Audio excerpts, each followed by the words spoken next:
much for your time this afternoon. We really, really appreciate it. Delfos Cricket Club is obviously doing a snippet for women's cricket, and it being a fantastic August Women's Month being celebrated in South Africa.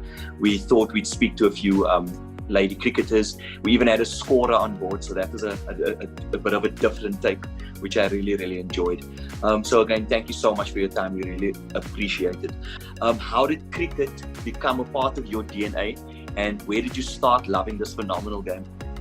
From a young age, my mom said from like the time I was like 2, I would always sit behind the couch and watch cricket. Okay. My parents weren't sporty. My dad's not sporty. My brother's younger than me, so I was the first, kid that came onto the scene. So I don't know who introduced cricket to me, but apparently I got hooked the minute I saw it on TV. And I demanded, I started, getting tennis balls immediately, and then I remember getting my first cricket bat. It was like one of those little Peter Kirsten GMs from Game. Oh yes. Those the originals. Yeah, the OGs, and I started the OGs, and I started. She would see me go into the garden, and I would watch how they would bat, and then I'd stand and like teach myself how to do it, because I didn't have someone to teach me. So to be honest, it was literally, I think it had to have been in my DNA, because I don't actually know where else it came from. So right now in your career, where you at with cricket? What teams are you playing for, and what is next for you? So currently I'm playing for the Wanderers, the club side, women's side, and playing for the CGL women's side. Nice. I actually I've been out of cricket for 4 years, had a 4-year break. So I only started again the end of last year. So I was playing more competitively after school, and then I started studying medicine. So I had to unfortunately give cricket up for 4 years when I was doing internship and community service. So now women's provincial side, and then the club side. So yes, that work-life balance must have been hectic, eh? Yeah. So while I was studying, I was still able to play provincial. I was still based in Joburg because I studied a bit. I could play for the women's side. At the time, there was no club system. It was just the women's side. And then when I did internship, I was sent to Pietermaritzburg, and it was far too difficult with my work schedule to play. And then I went to Nelspruit for community service, and that was also not the biggest town. So I started playing again the end of last year, and I'm glad I did it. I don't think the body's as happy, but I am. Kirstie, you bring up a fantastic point that I haven't seen with the other ladies that we've interviewed. You've had the ability, because of your studies and your job, to travel from province to province. How is there a big difference between women's cricket in Maritzburg, Nelspruit, and Gauteng?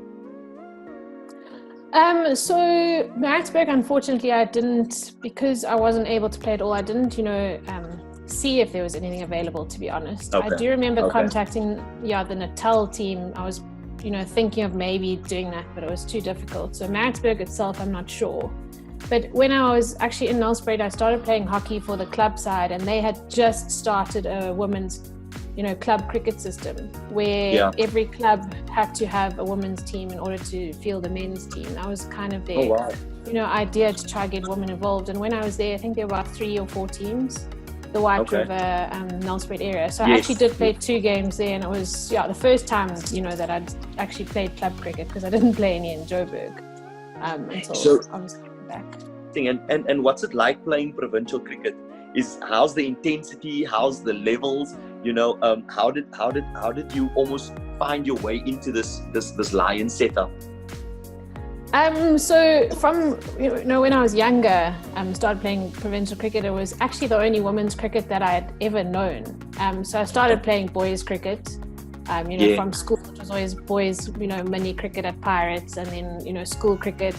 And I found out about women's cricket. It was the Gauteng under 13 side, which then became an under 19 side. So before that, there was nothing else. So from my younger days, it was probably the only woman I knew that played cricket, played provincial. But then as I got older, the squad size started growing quite significantly.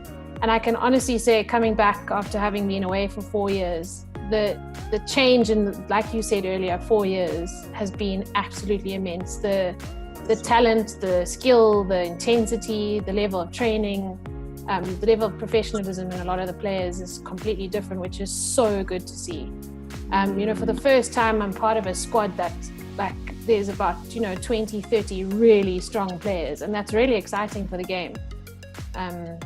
So I can even, my 15 years or however long, I'm not going to my age, but whatever. I'm 21 minus 15. Just in the time that I have played, like, just to see, the trajectory is only up. So it's been, yeah. What do you attribute that almost that quick 4 years jump into women's cricket and the success of it? What do you attribute that to? I definitely think the having the buy-in from someone like Momentum and in the actual Proteas women's team, people are noticing women's cricket. The alignment with the World Cup and the men's World Cup, definitely. So people started to think, okay, hang on, girls' cricket is not as foreign as they, because you used to say I play cricket and people were like, how do you even get involved? But I do think that has started something. And then it allows a kid who sees that on TV can now start at a club level, so it increases your base. So I do think that whole marketing aspect has, made a huge change. And then obviously a club structure for women. No, but Kirstie, just to end off, I'd like to ask you one question that I've asked the other ladies also. And what would you say to your 16-year-old self? So 5 years ago, since you're 21. What would you say to your, to your youngest, to your younger self, as you sit right now in the position you're in, playing for a provincial side, playing club cricket, and just seeing how everything has developed in your life? What would you say to your younger self? If I had the opportunity again, or yes. Oh gosh, that literally has been my dream. I sometimes wish I woke up like 10 years ago, because I think the opportunity that it presents itself is just, it's a vastly different game. Now you could play provincial cricket and then have aspirations to go to something like WBBL. Whereas before it was, you didn't have that, and unless you were in the Protea setup of 15, 20 players, your cricket was unfortunately, if I can say, sidelined to a point because of you had to have some kind of career or way to feed yourself, I suppose. But if I was 16 now, I would put, I think, being trying to make myself as professional as I could be in terms of who I was as a person, and make cricket a part of that. I think, that would probably be my. And I think it's up to South Africa, and it's up to people in government and on a corporate level to really invest in you guys. So Kirstie, I just want to say really thank you for the opportunity that we could just chat like this. I have to come to a Lions ladies game, so hopefully we get to meet in person, and I can come and take a selfie with you guys on the field. I have to do that. Done. I did it with Dom Hendricks. I was like, no, I'm running on the field and I took a photo. So I have to do it with Kirstie and Louise. No, 100%. Okay. You're more than welcome. But really, 100%. Thank you so much for this, and thank you so much for your time. And thank you for all you're doing. No problem. We can hang out with you. Yeah, definitely.